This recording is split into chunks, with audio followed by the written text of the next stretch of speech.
El País publicaba la siguiente noticia. El Consejo de Ministros ha recibido un informe de la ministra de Sanidad, Servicios Sociales e Igualdad sobre los anteproyectos de ley orgánica y de ley de protección a la infancia. Esta reforma de la legislación de protección de la infancia convierte a España en el primer país del mundo en integrar en su ordenamiento la defensa del interés superior del menor, que primará siempre ante cualquier otra consideración.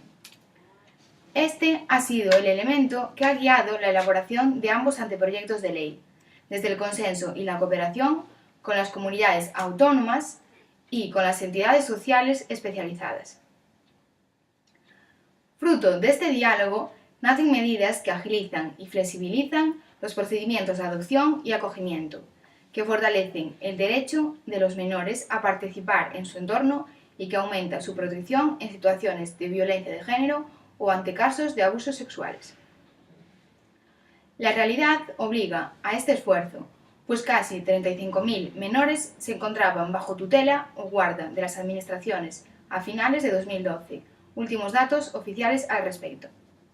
En concreto, 29.754 tutelados y 4.143 en régimen de guarda. De ellos, más de 21.000 están en acogimiento familiar, pero alrededor de 14.000 aguardan en residencias la llegada de una familia, en muchos casos hasta los 18 años, y todo ello a pesar de la unanimidad existente acerca de la conveniencia de que estos niños y niñas crezcan en un entorno familiar. La reforma del Gobierno da respuesta a esta particularidad. Asimismo, casi el 65% de las mujeres víctimas de violencia de género tienen hijos menores, y de este porcentaje, un preocupante 54,7% asegura que sus hijos han sufrido maltrato. Siguiendo con los datos del 2012, un total de 3.191 menores fueron víctimas de delitos contra la libertad sexual. Se hace necesario, en definitiva, un nuevo marco jurídico cuyo contenido procure atajar estos parámetros. Y eso ha hecho el Gobierno tras la aprobación, hace más de un año, del Plan Nacional de Infancia y Adolescencia. La reforma, que hoy comienza su andadura en el Congreso, en el Consejo de Ministros, es un paso más. Pero, ¿cuál es el motivo por el cual la ley no contemplaba hasta ahora estos puntos? Pues bien, la anterior ley solo contemplaba este punto. Los padres o tutores y los poderes públicos respetarán estos derechos y los protegerán frente a posibles ataques de terceros. El anteproyecto de ley amplía los siguientes puntos. Se agilizan los procedimientos de acogimiento y adopción y se refuerza la protección de los menores ante situaciones de violencia de género y de abusos sexuales. Esta reforma convierte a España en el primer país en incorporar la defensa del interés público del niño como principio interpretativo, derecho sustantivo y norma de procedimiento, tal y como recomendó la ONU en 2013. Para acceder a profesiones que conlleven un contacto habitual con niños, se establecerá como requisito indispensable no haber sido condenado por delitos contra la libertad sexual o explotación de menores. Las autoridades públicas, funcionarios y profesionales que conozcan abusos contra un menor en el ejercicio de sus funciones estarán obligados a ponerlos en conocimiento del Ministerio Fiscal. Se priorizará el acogimiento familiar frente al residencial, especialmente para menores de 3 años. Se modifica la Ley de Protección de Familias Numerosas para evitar que pierdan el título hasta que el último de los hijos cumpla la edad establecida. Una vez explicado esto, yo creo que podríamos haber evitado muchos abusos sexuales a menores si se hubiese regulado antes estos aspectos, porque muchas personas que han abusado de niños han vuelto a cometer el mismo delito al pasar los años. Pongamos el caso de Luis Alberto Carrasco, autor de un delito de abuso sexual en contra de un menor, creo que de 12 años, mientras reparaba en la casa de su familia un ordenador.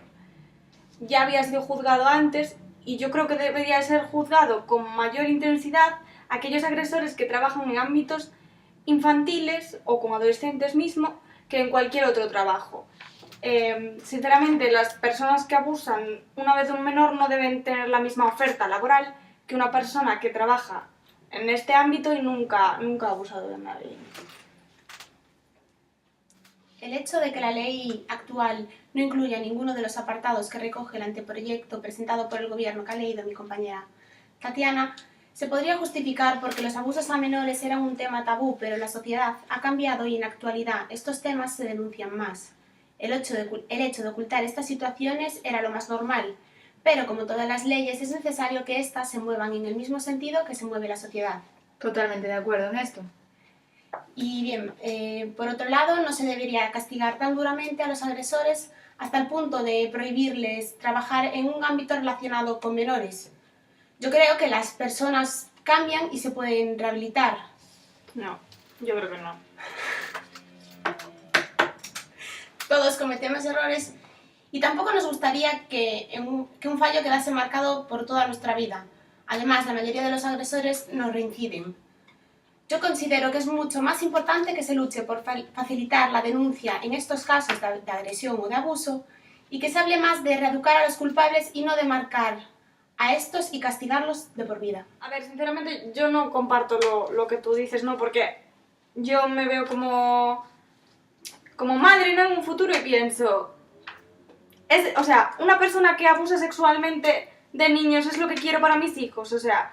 Es lo que queremos en esta sociedad, una persona que abusa y que no se le castiga y que puede seguir dando clases o lo que sea. Yo sinceramente no creo que una persona que comete este tipo de delito pueda seguir ejerciendo su profesión así como si nada, sinceramente. No sé. Bien, señores, estos son los datos, suyas son las conclusiones.